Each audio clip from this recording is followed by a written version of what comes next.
така, в това видео искам да ви покажа как работят текстотрокните гелове вече и на клиент. Тук ще работят 4 пръста едновременно преди да полимеризирам. Както при всеки един клиент, нанасям се тънък слой на гелчето. Вече съм си сложила база, полимеризирала съм се, както трябва стъпка по стъпка и правя тънък слой на 4 пръста. Тук вече си добавям материала, който ще ми трябва за изравняването на ногъчето и вижте го, той не мърда. Навсякъде, където го поставя, той там си остава. Правя си го по този начин и тук вече си взимам детайлната четка и започвам да си дооформям гела на мястото, където бих искала да бъде. Вече няма нужда да обръщаме ръката, да търсим апекса, къде да бъде, как да бъде. Докато се завърти ръката, вече се е стекал материала, трябва бързо да го полимеризираме. Тук вече този проблем го няма.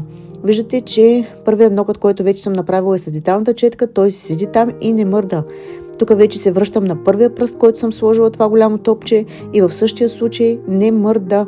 Така, ето ги 4 пръста вече готови, полимеризирам ги в лампата и моделчето, което си избра моята клиентка, да направим розов френски. Това е за текстотрокните гелове.